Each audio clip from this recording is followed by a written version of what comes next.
Assalamu alaikum. Dear students, this is me Muhammad Arslan, your physics teacher. I hope you all will be fine and will be enjoying your online lectures at your home. Today we are gonna start our new topic of the chapter number 3, kinematics of linear motion. In the previous lecture हम लोग सीख चुके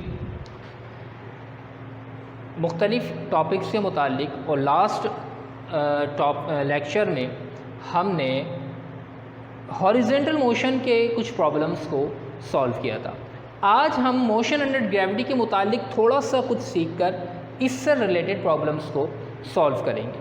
मिसाल के तौर पर मेरे हाथ में एक मार्कर मौजूद है और मैं इसको ऊपर से छोड़ता हूँ, तो क्या हुआ, ये ऊपर से नीचे की जानिब आया, या फिर मार्कर को हम नीचे से ऊपर फेंकते हैं। अब क्या होगा, जब हम किसी भी बॉडी को, तो मार्कर की मिसाल ली हमने, एक बॉल है, ऊपर से छोड़ते हैं, सिर्फ छोड़ते हैं, वो हमेशा कहाँ आएगी, इन द डाउनवर्ड, नीचे की तरफ आएगी। इसी तरह से अगर किसी बॉल को ऊपर थ्रो किया जाएगा तो एक हाइट तक जाने के बाद दोबारा कहाँ आ जाएगी, नीचे आ जाएगी। बात यह है कि कोई भी बॉडी जिसको हम मूव कर रहे हैं, ऊपर से छोड़ रहे हैं, तो वो नीचे ही आ रही है, और अगर हम किसी बॉडी को नीचे से ऊपर की जानिब फेंक रहे हैं तो वो ऊपर जाकर दोबारा नीचे आ रही है। क्यों? ये इसलिए हो रहा है कि ज़मीन जो है, अर्थ हमारी, उस बॉडी पर एक फोर्स लगा रही है, जिसको हम डिटेल के अंदर चैप्टर नंबर 7 में स्टडी करेंगे। आज थोड़ा स्लाइडली हल्का सा इसको देख लेते हैं कि किस तमाम बॉडीज़ के ऊपर ज़मीन एक फ़ोर्स लगाती है, जिसे हम कहते हैं ग्रेविटेशनल फोर्स या फिर ग्रेविटी। अब किसी भी बॉडी को जब ऊपर से नीचे फेंका जाएगा तो वो आहिस्ता आहिस्ता उसकी वेलोसिटी क्या होगी, इंक्रीज़ होना शुरू हो जाएगी, चूँकि ज़मीन उसके ऊपर, अर्थ उसके ऊपर फोर्स लगा रही है। अब जब उसकी वेलोसिटी इंक्रीज़ होगी, ऊपर से जब नीचे आएगी, ग्रेजुअली उसकी वेलोसिटी इंक्रीज़ होना शुरू हो जाएगी, कम से ज़्यादा की तरफ आएगी। जब इसकी वेलोसिटी के अंदर चेंज आएगा, तो हमने टॉपिक में पढ़ा था the rate of change of velocity is called acceleration. तो वेलोसिटी के अंदर चेंज आने की वजह से इसके अंदर एक्सेलरेशन पैदा होगा, और यहाँ पर वो एक्सेलरेशन कहलाएगा एक्सेलरेशन ड्यू टू ग्रेविटी, और इसको हम डिनोट करेंगे स्मॉल जी से। ये तमाम बॉडीज़ के लिए सेम होता है और इसकी वैल्यू होती है 9.8 मीटर पर सेकेंड स्क्वायर, और हम अपनी आसानी के लिए इसको न्यूमेरिकल्स के लिए अप्रॉक्सीमेट कर 10 मीटर पर सेकेंड स्क्वायर के मुताबिक भी यूज़ करते हैं। तो एक्सेलरेशन ड्यू टू ग्रेविटी की वैल्यू सेम है, ये तमाम बॉडीज़ के लिए है, चाहे वो बॉडी लाइट वेट की हो या वेट उसका ज़्यादा हो। फ्रीली फॉलिंग बॉडीज़ जितनी भी होंगी उनके लिए एक्सेलरेशन की वैल्यू सेम रहेगी 9.8 metre per second square. Numerical solve करने से पहले चंद एक बातें जो आपको मोशन अंडर ग्रेविटी के लिए बताना लाजमी समझता हूँ, वो ये है कि देखिए, जब किसी भी प्रॉब्लम में बात होगी बॉडी के ऊपर से नीचे आने के लिए, मिसाल वो मार्कर है, पकड़ा हुआ है, ऊपर से छोड़ा, इसको कहाँ आया, नीचे आया। जो बात याद रखनी है कि जब कोई भी बॉडी ऊपर से नीचे आएगी, अब ये हाथ में, अब इसको छोड़ूंगा नीचे आएगी, इस वक्त मुझे बताएं मेरे हाथ में मौजूद है, तो इस वक्त इसकी वेलोसिटी क्या है, इस वक्त ये मूव नहीं कर रहा, तो इसकी वेलोसिटी यानी इनिशियल वेलोसिटी होगी 0। तो जब कभी भी डाउनवर्ड मोशन की बात होगी,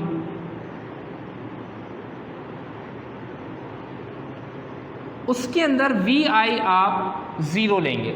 डाउनवर्ड मोशन में अगर कोई बॉडी ऊपर से नीचे आ रही है, वेलोसिटी को शो नहीं किया गया, तो आप वी आई क्या ले लेंगे, 0, और जी पॉजिटिव लेंगे और वैल्यू लेंगे 9.8 मीटर पर सेकेंड स्क्वायर या फिर 10 मीटर पर सेकेंड स्क्वायर। क्योंकि एक्सेलरेशन है, बॉडी ऊपर से नीचे आएगी तो नीचे से आने की वजह से इसकी वेलोसिटी ग्रेजुअली क्या होगी, इंक्रीज होगी, कम से ज़्यादा की तरफ होगी, तो एक्सेलरेशन क्या होगा, इसका पॉजिटिव होगा। अगर अपवर्ड मोशन की बात हो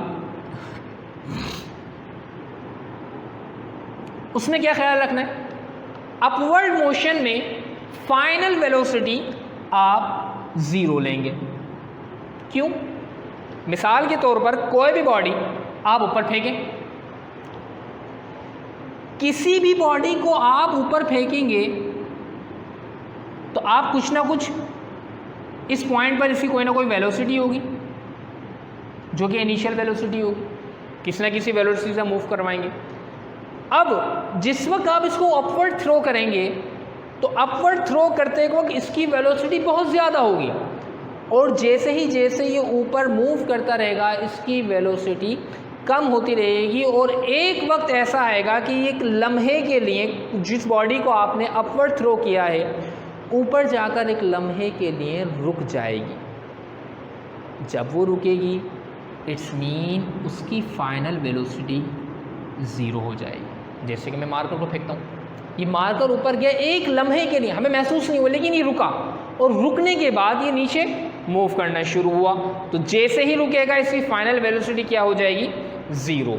अपवर्ड मोशन में आप फाइनल वेलोसिटी को ज़ीरो लेंगे और एक्सीलरेशन ड्यू टू ग्रेविटी को लेंगे negative 9.8 metre per second square और -10 मीटर पर सेकेंड स्क्वायर। क्यों?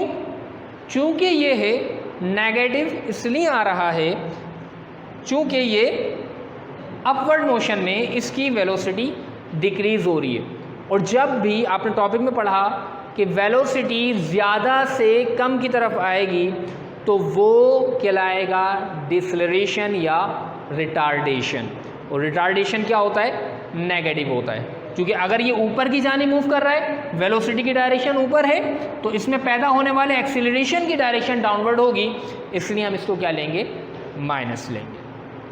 अब हम चलते हैं अपने न्यूमेरिकल के सॉल्व करने की तरफ।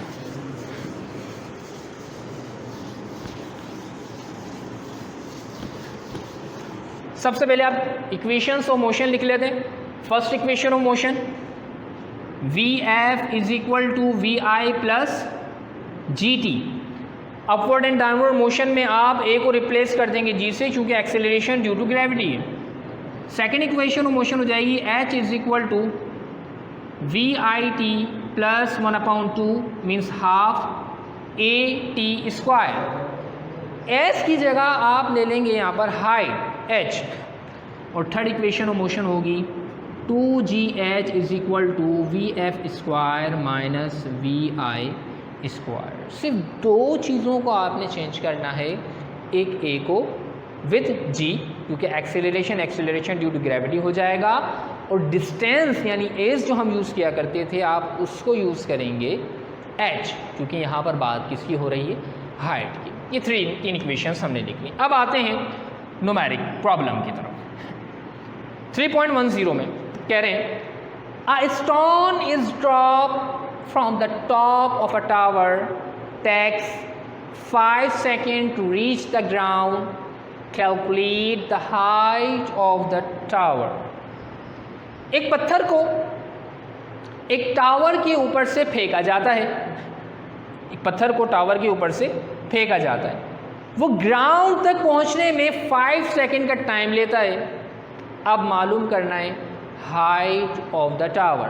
मिसाल के पत्थर है, इसको आप ऊपर से नीचे फेंक रहे हैं, ऊपर से छोड़ दिया, इसको ग्राउंड में आने में 5 सेकेंड ले रहा है, और हमें मालूम करनी है हाइट ऑफ द टावर। चलें पहले गिवन क्या क्या चीज़ है। सबसे पहले टाइम दिया गया है t is equal to 5 seconds.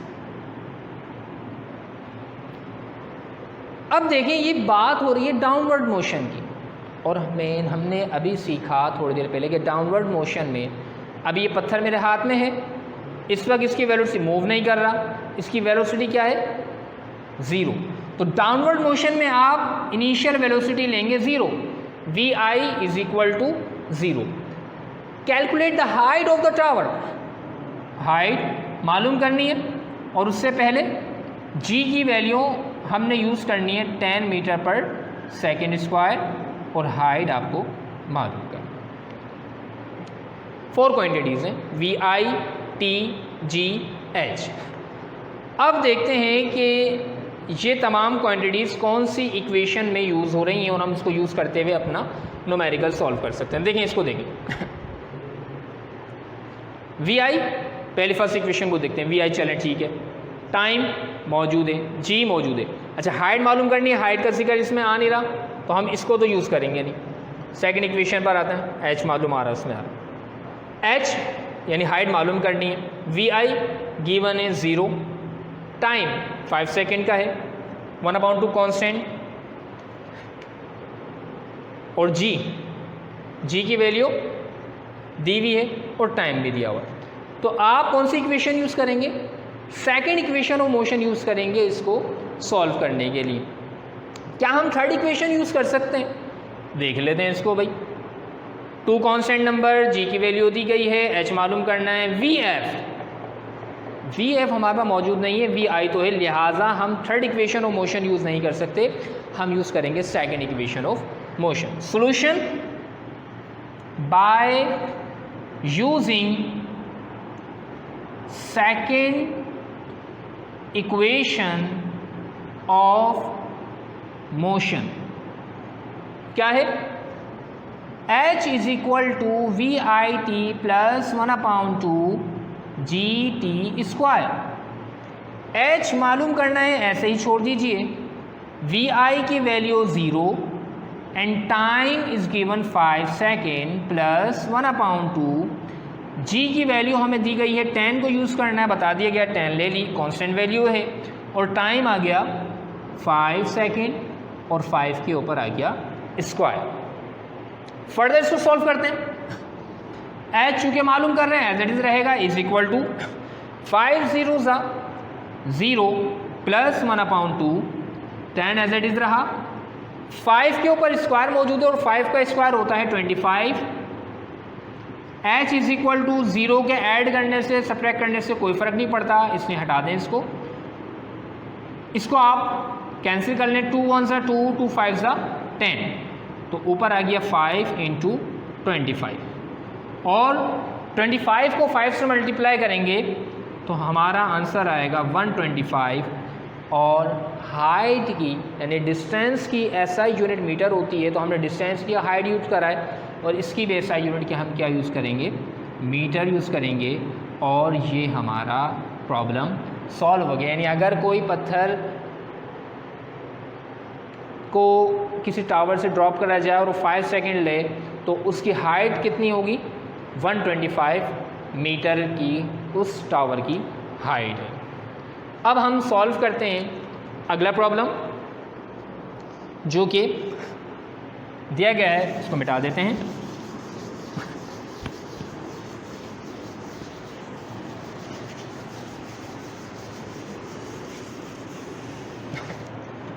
अगले प्रॉब्लम में कह रहे हैं 3.11 A boy throws a ball with a velocity of 20 meter per second. Find the time elapsed between the throwing and catching the ball. अब समझने की कोशिश करते हैं कि क्या कह रहे हैं। कह रहे हैं, a boy throws the ball with a velocity of 20 meter per second. Find the time elapsed between throwing and catching. एक लड़का एक बॉल को 20 मीटर पर सेकेंड की स्पीड से फेंकता है।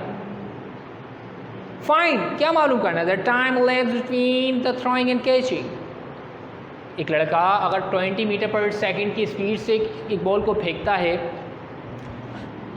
तो उस बॉल के जाने और वापस आने में जितना टाइम लगेगा आपने उस टाइम को मालूम करना है।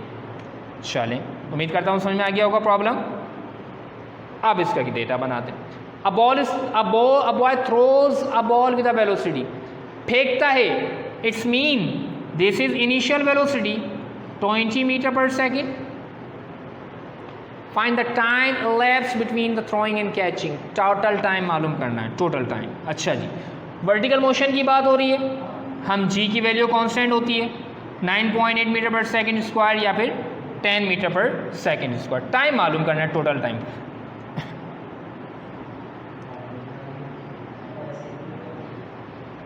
जाने में और वापस आने में जितना टाइम लगेगा। अच्छा, अब एक चीज़ को गौर करें, प्रॉब्लम में सिर्फ और सिर्फ इनिशियल वेलोसिटी दी गई है, फाइनल वेलोसिटी का जिक्र नहीं है। आपको बताया गया था प्रॉब्लम सॉल्व करने से पहले, जब भी आप वर्टिकल मोशन की नीचे से ऊपर फेंकने की बात होगी, बॉडी की नीचे से ऊपर जाने की बात होगी, तो आप फाइनल वेलोसिटी क्या लेंगे, 0, क्योंकि बॉल फेंकी जाएगी।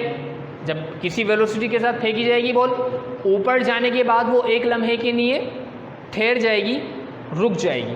तो जैसे ही रुकेगी उसकी फाइनल वेलोसिटी क्या हो जाएगी, 0 हो जाएगी। तो आप फाइनल वेलोसिटी ले लीजिए 0। सिर्फ ये चीज़ आपने जहन में रखनी है, सोचनी और समझनी है, दिमाग को यूज़ करते हुए। G is equal to total time find करना है। अब हम देखते हैं कौन सी इक्वेशन को यूज़ कर सकते हैं हम टाइम मालूम करने के लिए।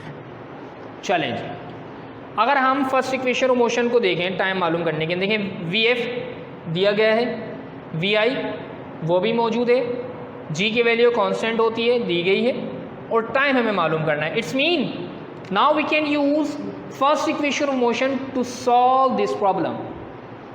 Okay, now solution by using first equation of motion। First equation of motion क्या होती है, आप जान चुके, पढ़ चुके, V F is equal to we I plus ji T. Now substitute the values which are given in the problems। VF is given 0 is equal to VI is equal to 20 meter per second plus G is given 10 and time we have to find। 0 as it is रहा, 20 plus 10 को T से हम multiply कराएंगे। अच्छा, एक चीज़ गौर करनी है, consider तो हमने कर लिया, वी एफ 0 ले लिया था, लेकिन एक चीज़ को हम, अगर शायद आपने नोट किया हो, हम भूल गए। क्या था वो? ये था कि जब कोई बॉडी ऊपर से डाउनवर्ड यानी डाउनवर्ड मोशन होगा तो हम जी की वैल्यू पॉजिटिव लेंगे, और जब किसी बॉडी की नीचे से ऊपर की तरफ मूव करेंगे तो वेलोसिटी क्या होगी, ग्रेजुअली कम होगी, तो जी की वैल्यू क्या लेनी है आपने, नेगेटिव। आई होप आपने इस चीज़ को ऑब्जर्व कर लिया होगा। तो आपने जी की वैल्यू नेगेटिव लेनी है, आपने यहाँ लगाना है माइनस, प्लस माइनस माइनस, 10 को टी से मल्टीप्लाई करा 10t। आपको पता चला होगा भाई, मुझे कैसा अंदाज़ा हुआ कि यहाँ पर माइनस नहीं लिया गया, इसलिए क्योंकि अगर मैं माइनस लगाकर सॉल्व नहीं करता तो टाइम की वैल्यू आखिर में आंसर नेगेटिव आ जाता, और टाइम कभी भी नेगेटिव नहीं होता। अब हम सॉल्व करेंगे, टाइम पॉजिटिव आएगा। अब माइनस 10t को जब आप इक्वल के इधर लेकर आएंगे, ये पॉजिटिव 10t हो जाएगा इज इक्वल टू 20। 0 को प्लस माइनस करने से कोई फ़र्क नहीं पड़ता, हमें t मालूम करना है, t is equal to 20 divided by 10 and t is equal to 10 1 ज़ा 10 एंड 10 2 ज़ा 20। तो टाइम हमारे पास आया 2 सेकेंड। लेकिन ये टाइम सिर्फ और सिर्फ वो टाइम है कि जब बॉल को ऊपर फेंका गया और हाइट पर पहुंचा, यानी ये सिर्फ और सिर्फ टाइम जाने वाला आया। जबकि हमें प्रॉब्लम में कहा गया है कि टाइम बॉल के फेंकने और वापस आने में जितना टाइम लगे आपने वो मालूम करना है। तो देखें, जितना टाइम बॉल को ऊपर जाने में लगेगा उतना ही टाइम बॉल को नीचे आने में लगेगा। लिहाजा टोटल टाइम इक्वल होगा t प्लस टी। जाने में 2 सेकेंड लगे, वापसी आने में भी 2 सेकेंड लगे, और 2 plus 2 4 seconds, and this is our answer। उम्मीद करता हूँ ये न्यूमेरिकल भी प्रॉब्लम भी आपको समझ में आ गया होगा। अब हम चलते हैं, आगे बढ़ते हैं अगले प्रॉब्लम की तरफ जो कि है 3.12।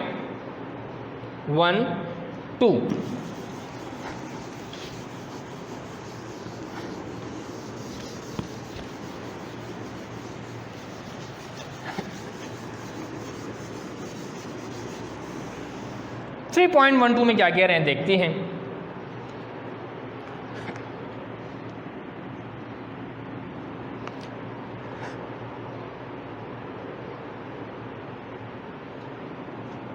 A stone is thrown vertically upward with a velocity of 20 meters per second. Find the maximum height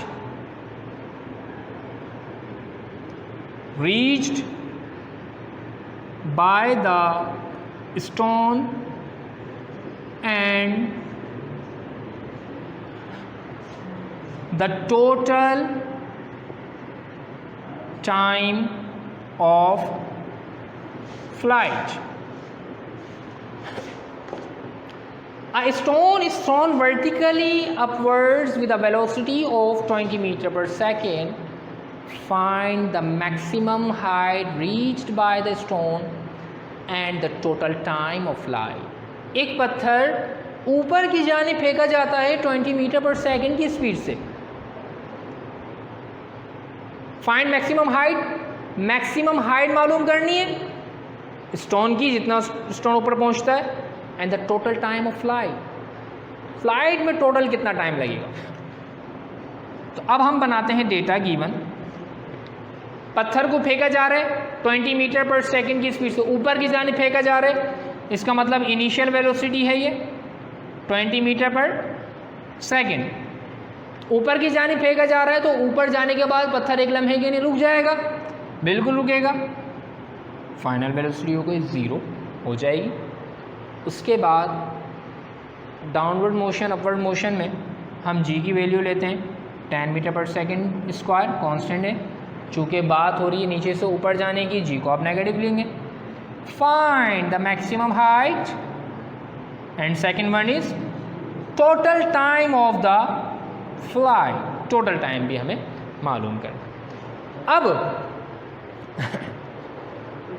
इस प्रॉब्लम को सॉल्व करने के लिए सबसे पहले आप निकालेंगे टाइम, टोटल टाइम नहीं, टाइम ऑफ द फ्लाइट, यानी कि नीचे से मैक्सिमम हाइट तक पहुंचने में जितना टाइम लगेगा, जैसे कि अभी हमने इससे पिछले प्रॉब्लम में सॉल्व किया था, बिल्कुल सेम मेथड। देख लेते हैं टाइम कैसे निकालते हैं। वी एफ दिया गया है, वी आई भी मौजूद है, जी की वैल्यू कांस्टेंट और टाइम हम निकाल सकते हैं। फर्स्ट इक्वेशन ऑफ मोशन को यूज़ करते हुए लिख लें, by using first equation of motion.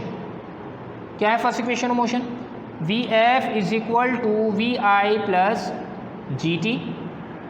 V f की value 0 is equal to we i 20 plus g की वैल्यू -10 और टाइम मालूम करना है, इसने एज इट इज छोड़ दिया। उसके बाद 0 एज इट इज रहा, 20 प्लस माइनस -10t, -10t को आप पीछे लेकर आए, बिल्कुल सेम वैसे ही प्रॉब्लम है ये, तो वही वैल्यूज दी हुई हैं। -10t को यहाँ लेकर आएंगे, plus 10t is equal to 20, और t मालूम करने के लिए 20 डिवाइडेड बाय 10, एंड 10 1 ज़ा 10, 10 2 ज़ा 20, और टाइम आ गया 2 सेकेंड। यहाँ मालूम करने को कहा गया टोटल टाइम। ये total time of the flight नहीं है, बल्कि मैक्सिमम हाइट तक पहुँचने में जितना टाइम लग रहा है ये वो टाइम है। अब टोटल टाइम आप निकाल सकते हैं, total time is equal to this time plus जितना टाइम जाने में लगेगा उतना ही टाइम वापस आने में लगेगा, 2 + 2 4 सेकेंड हो जाएगा। ठीक है, वो भी निकालते हैं। अभी पहली चीज़ हमें क्या फाइंड करनी है, हाइट मालूम करनी है। अब हाइट मालूम करने के लिए कौन सा फॉर्मूला हम यूज़ कर सकते हैं, देखिए अगर हम सेकंड इक्वेशन ऑफ मोशन की बात करें, h फाइंड करनी है, vi दिया गया है, टाइम हमने निकाल लिया, हाफ कांस्टेंट होता है, g की वैल्यू दी गई है और टाइम मालूम कर लिया। इस इक्वेशन से भी मालूम कर सकते हैं, फर्स्ट इक्वेशन ऑफ मोशन से। अच्छा, अगर हम देखें second equation of motion, 2 constant number, g दिया गया है, h मालूम करना है, vf भी मौजूद है, vi भी मौजूद है। तो अब आप पर डिपेंड करता है, हाइट मालूम करने के लिए चाहें तो आप second equation of motion use कर लें, और चाहें तो third equation of motion use कर लें। आसान ज़्यादा सॉल्यूशन करने में थर्ड इक्वेशन ऑफ मोशन है, तो आप थर्ड इक्वेशन ऑफ मोशन को हम यूज़ करते हुए फाइंड कर सकते हैं height. We can find the height by using third equation of motion। Third equation of motion को यूज़ करते हुए हम हाइट को फाइंड कर सकते हैं। अब लिख दीजिए थर्ड इक्वेशन ऑफ मोशन क्या है, 2gh is equal to vf square minus vi square. Two constant number g की वैल्यू -10, h मालूम करना है एज इट इज रहा, vf